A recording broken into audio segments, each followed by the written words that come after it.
C'est un matin comme les autres pour les pilotes américains et français de la base de Borgo. Un avion, un P-38 Lightning, décolle en direction des territoires occupés pour une mission de reconnaissance. C'est un vol de routine pour photographier les points sensibles de la défense allemande. Il s'agit pour les Alliés de préparer le débarquement de Provence qui va se dérouler 15 jours plus tard. Depuis quelques semaines, le plan de vol est toujours le même. Cap sur les environs d'Annecy en évitant la chasse allemande. Mais sur le retour, l'avion solitaire disparaît des écrans radars. La France vient de perdre son plus célèbre aviateur et romancier, Antoine de Saint-Exupéry.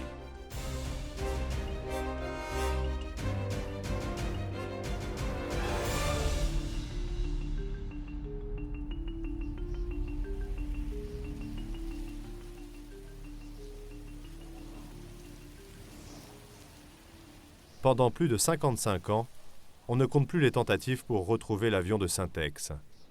Plusieurs témoins de son crash racontent leur histoire. Accident, suicide ou simple attaque, les rumeurs sur la disparition de l'écrivain vont bon train. Mais aucune trace de l'épave de l'avion.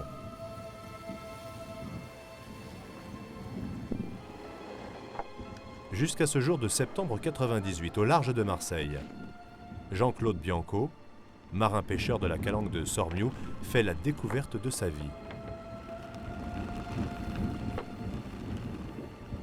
Je téléphone, si c'est possible de le chercher. D'abord, j'ai vu marquer Antoine. Et je me tourne vers mon second qui m'avait remis la gourmette. Et je lui dis, tiens, le con qu'il a trouvé, je lui dis, il s'appelle comme moi. Mon deuxième nom, c'est Antoine. Tous les Antoines, c'est des cons, ils perdent tout, je lui dis. Et puis la curiosité me pousse à frotter un peu plus pour savoir Antoine comment. Et là, apparaît de Saint-Exupéry. Et c'est après, quand j'ai bien nettoyé la gourmette, que j'ai vu marquer Consuelo et en dessous Reynald et Hitchcock et l'adresse 4e avenue New York City, USA. Là, j'ai compris que c'était bel et bien la sienne. Et là, je me tourne vers Habib, vers mon second, qui avait trouvé la gourmette dans un triangle poisson, quoi. Et je lui dis, Habib, on a fait un coup de chalut mémorable. Je viens de retrouver la gourmette à Saint-Exupéry.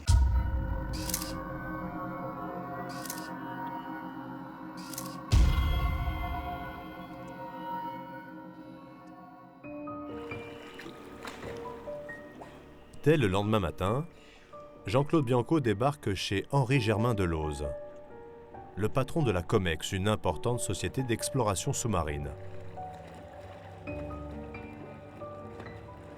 Delauze n'en revient pas. Il a sous les yeux l'une des clés du mystère de la disparition de Syntex.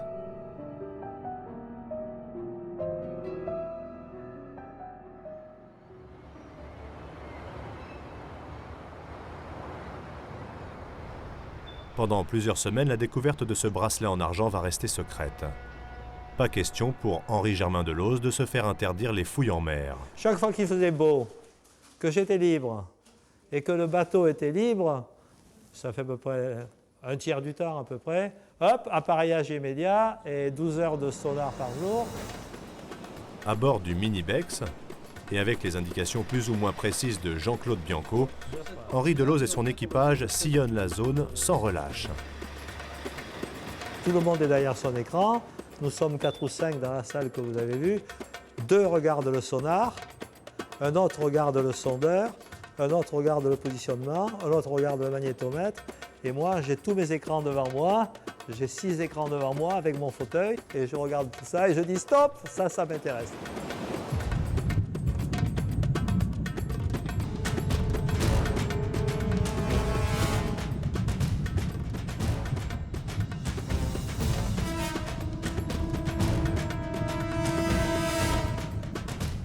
Et j'ai fait 100% de ces recherches.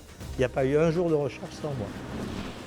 Au même moment, dans les environs de l'archipel de Riou, un certain Luc Vanrel commence à se poser des questions sur la présence du bateau de la Comex sur cette zone. Ce scaphandrier professionnel a déjà recensé un certain nombre d'épaves d'avions datant de la Seconde Guerre mondiale dans les environs de Marseille.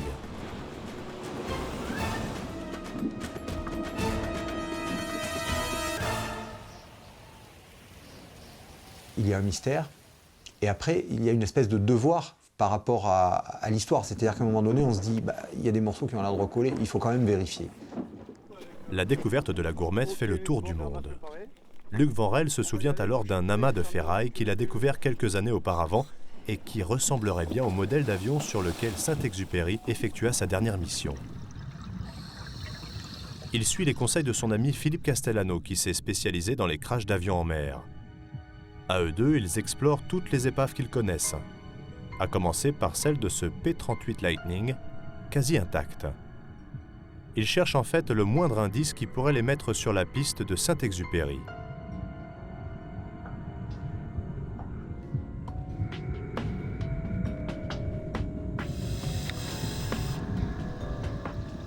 Mais cette épave de la baie des Lecques n'a rien à voir avec l'avion de l'écrivain.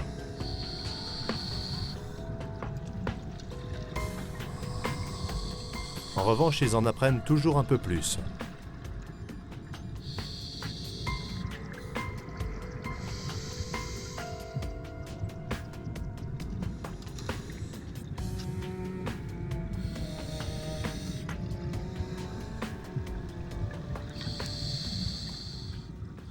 Pendant ce temps, à la surface, une véritable course contre la montre est lancée. C'est à celui qui mettra la main le premier sur l'avion de Saint-Exupéry.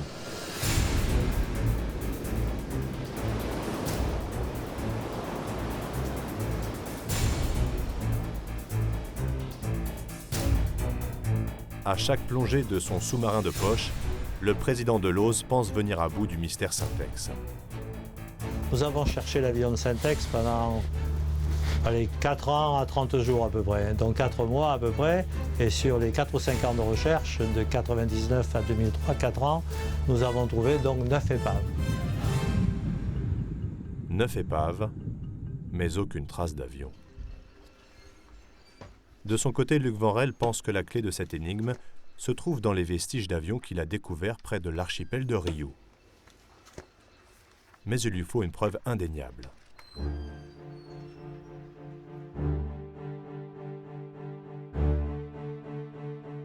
Un Lightning, certes, mais est-ce le bon? Mais tout ça me prend quand même une vingtaine de mois pour arriver à me documenter, connaître par cœur les caractéristiques de tous les modèles de Lightning qui ont été fabriqués, de façon à pouvoir identifier les vestiges de façon précise. Il rassemble et compare toutes les informations qui concernent ces avions de reconnaissance américains. Il tente de déchiffrer les manuels de fabrication jusqu'à cette plongée mémorable. C'est l'ultime preuve que je cherche. Cette pièce est dans le logement du train d'atterrissage. Cette partie de l'avion est à l'envers, donc j'ai accès à cette pièce. Je sais que du bout du bras, j'ai vérifié les longueurs, je dois pouvoir la palper. Et quand j'envoie le bras dedans, entre les gants, la position, le matériel, c'est une plongée profonde, donc je suis suréquipé. Je plonge avec 4 bouteilles, enfin c'est le matériel photo, je suis vraiment pas très aussi mobile que d'habitude. Et j'ai du mal à la sentir, et au moment où je mets les doigts dessus, je ne sens pas les angles, mais les colliers qui la maintiennent lâchent. Et j'ai donc la pièce qui me reste dans la main, je la vois toujours pas, et je sors la main du logement du train d'atterrissage, et là, je vois que j'ai la bonne pièce. Et là, je me dis, j'ai terminé. C'est l'avion d'Antoine de Saint-Exupéry, ça ne peut pas être un autre appareil, c'est le seul appareil qui reposerait au fond de la Méditerranée, sur lequel on peut trouver cette pièce. Cette pièce numérotée, située dans le train d'atterrissage, permet donc l'authentification définitive d'un avion de reconnaissance, celui de Syntex. Cette pièce essentielle sera remontée à la surface avec l'aide de la COMEX. À partir de cette découverte inattendue, Luc Vanrel, comme tant d'autres, tente de réécrire le scénario de la disparition d'Antoine de Saint-Exupéry. Reprenons les faits.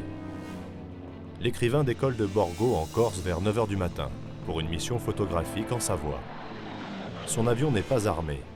Il risque à tout moment une attaque.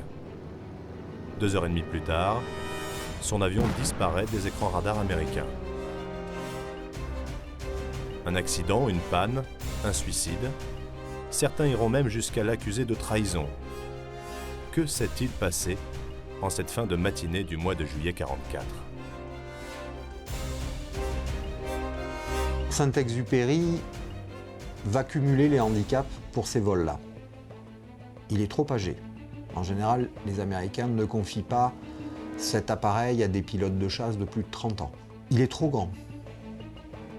L'habitacle du Lightning est très réduit. Il n'est pas dans un état physique exceptionnel. Il ne faut quand même pas oublier qu'il a récupéré de crashs terribles avec fracture du crâne, fracture des épaules. Enfin, c'est quand même un pilote qui a vécu l'aventure de l'aéropostale et des premiers avions. Donc, il s'est volé, mais il s'est aussi tombé. À la veille de sa disparition, ses compagnons d'armes font état de sa mélancolie. Antoine de Saint-Exupéry n'écrivait-il pas, quelques mois auparavant, qu'il se moquait de la mort? Nombreux sont ceux qui pensent encore à l'hypothèse d'un acte désespéré. Pour moi, c'était son dernier voyage, hein, parce que n'oublions pas quand même que vous avez vu les mémoires de Madame Consuelo? Bon, ben, la dernière lettre, c'est « Darling, on se retrouvera au paradis ». Hein. On peut relire ces écrits qui ont été lus pour des écrits d'un dépressif comme les écrits d'un héros qui bravait la mort. Si on les relit dans ce contexte, ils sont très cohérents aussi et peut-être encore plus cohérents que les écrits d'un désespéré. Alors oui, braver la mort certes, mais par dépit, par dépression ou par héroïsme.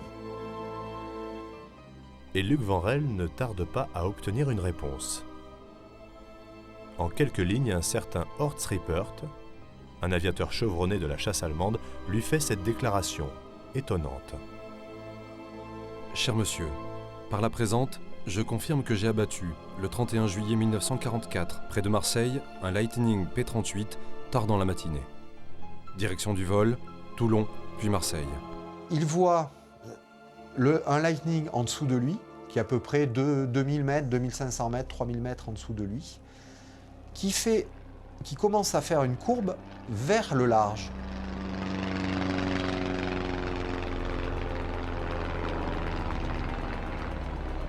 Et là, Rippert se dit, s'il ne s'enfuit pas, j'attaque.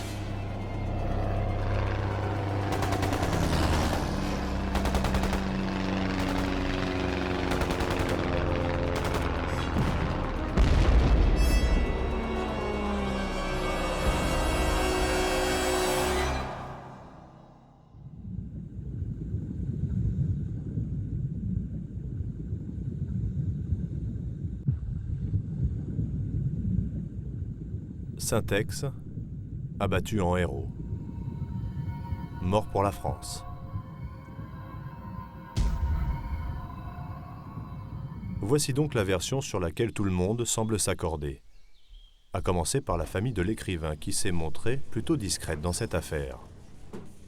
Il faut dire qu'on ne touche pas au héros familial.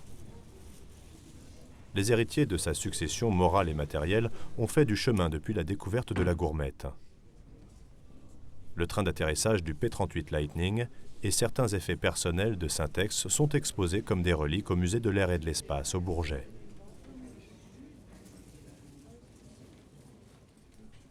Après bien des questionnements, Olivier Giraud-Daguet, le responsable de la succession Saint-Exupéry, a confié la gourmette en argent au responsable du musée.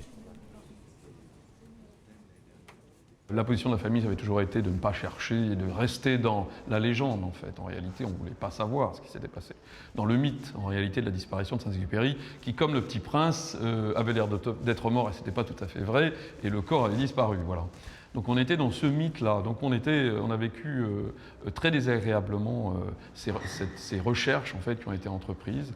Voilà. Donc on va considérer que, en effet, c'est ce pilote allemand qui a descendu Saint-Exupéry. Pourquoi était-il là? Voilà, ça, les choses restent à préciser, mais il y a de fortes chances donc qu'il ait été descendu dans ces circonstances.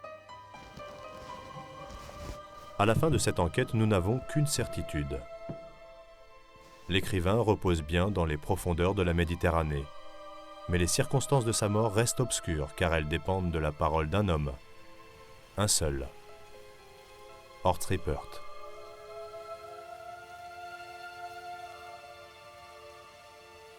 Le mystère de la disparition de Saint-Exupéry n'est donc pas encore dissipé.